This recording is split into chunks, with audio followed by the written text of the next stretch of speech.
آج کل لوگ جو ہے اس کمزوری کا بھی فائدہ اٹھا لیتے ہیں، کھا جاتے ہیں اس کو ہاں انسان۔ کھا جاتے ہیں کہ یہ بندہ جو ہے وہ بہت زیادہ سافٹ ہارٹیڈ ہے، اللہ کا بہت خوف اس کے دل میں ہے، تو یہ تو اللہ کے خوف کی وجہ سے ہمیں کوئی نقصان نہیں پہنچائے اچھا، گا۔ اس کو بے وقوف بھی سمجھتے ہیں لوگ کہ ہمارا تو کچھ نہیں بگاڑ پائے گا، اس کے اندر تو عقل ہی نہیں ہے، بالکل سمجھ بوجھ نہیں ہے، سمجھ بوجھ نہیں ہے، اور اس کو دھوکہ دیتے ہیں، باقاعدہ دھوکے میں لا کے اس کے ساتھ جو ہے وہ غلط کرتے ہیں، کیونکہ وہ بندہ تو کسی کا برا نہیں کر رہا۔ اس طرح آپ کا بہت اچھا ہونا بھی آپ کے لیے برا ثابت ہو سکتا ہے، اس لیے بیلنسڈ آپ نے اپنی لائف میں بیلنس رہنا ہے۔ اچھا، میں نے بھی یہ پہلے بہت کوشش کی، میں بھی بہت اچھی ہوتی تھی لوگوں کے ساتھ، انتہائی اچھی۔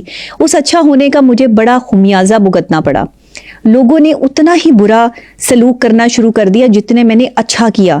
جس کے ساتھ اچھائی کی اسی نے برائی کی۔ پھر مجھے مولا علی کا یہ قول یاد آیا کہ جس کے ساتھ نیکی کرو اس کے شر سے بچو، اور جس کے ساتھ آپ نے نیکی کی ہے وہی آپ کی پیٹھ میں چھرا گھونپے گا۔ تو یہ جب چیزیں آپ اپنے ذہن میں بٹھاتے ہیں نا، ہر بندہ جو ہے وہ اپنی عمر کے جس حصے میں ہوتا ہے وہاں پر سیکھتا ہے۔ اگر آپ ہمیشہ اسٹوڈنٹ رہیں گے نا تو پرسکون رہیں گے۔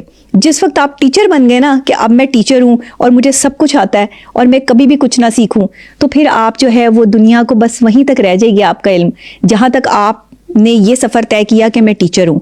انسان کبھی بھی استاد نہیں بن سکتا، آپ کو پتہ ہے؟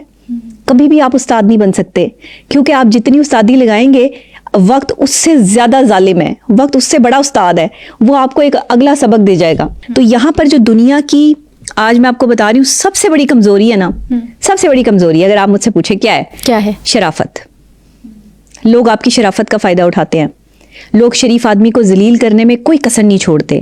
جس کو دیکھتے نا یہ شریف ہے وہ اس کی کمزوری سمجھ لیتے ہیں کہ یہ کمزور آدمی ہے۔ ایسا کیوں؟ ایسا اس لیے ہے کہ شریف آدمی نا کسی سے بدلہ نہیں لیتا۔ شریف آدمی جو ہے وہ اللہ سے ڈرتا ہے، اس کے اندر اللہ کا خوف موجود ہوتا ہے، وہ اپنی شرافت میں اپنی عزت بچاتا ہے۔ لیکن جو اسے بے عزت کرنے والے ہوتے ہیں نا، کیونکہ ان کی اپنی کوئی عزت نہیں ہوتی، ان کا اپنا کوئی لیول یا مقام نہیں ہوتا، تو وہ اس کو بے عزت کرنا ان کے لیے بڑا آسان ہو جاتا ہے کہ اس کی جو ہے وہ عزت خراب کر دو۔ اب شریف آدمی کے پاس کتنی ہی دولت کیوں نہ ہو کہ یا نہ ہو، لیکن اگر اس کے پاس عزت نہیں ہوگی نا تو وہ جی نہیں پائے گا۔ یہ شریف آدمی ہے۔ اور اس کو ذلیل کرنے والا جو انسان ہے وہ کیونکہ خود ایک ایسی جو ہے وہ جگہ سے یا اس کی تربیت میں کوئی کمی رہ گئی ہے جس کی وجہ سے وہ لوگوں کو تنگ کرتا ہے، تو وہ شریف آدمی کو جو ہے وہ تنگ کرتا رہے گا۔ تو دنیا کی سب سے بڑی کمزوری شرافت ہے۔ آپ شریف ضرور بنیں، اپنی عزتوں کو سنبھال کے ضرور رکھیں، لیکن کسی پہ رلائی نہ کریں، بھروسہ نہ کریں، اپنا راز کسی کو نہ دیں۔ اپنے راز کو اپنے سینے میں ایسے دفن کر لو جیسے آپ کسی اپنے پیارے کو دفنا کے اس پہ مٹی ڈال کے آ جاتے ہو نا، ایسے ہی اپنے راز کو بھی دفنا دو اپنے اندر۔ اگر نہ دفنایا، اس کو لے کر جو ہے وہ پالتے رہے تو ایک تو یہ ذہنی روگ بن جائے گا، ذہنی اذیت کا باعث بنے گا، دوسرے اگر لوگوں کو پتہ چل گیا تو آپ کی تذلیل کا باعث بنے گا۔ تو اس لیے اپنے راز کو راز رکھنا شروع کریں۔ جس وقت آپ نے اپنے راز کو راز رکھ لیا اس وقت آپ نے اپنے آپ کو محفوظ کر لیا۔ کبھی دوستوں پہ رلائی نہ کریں۔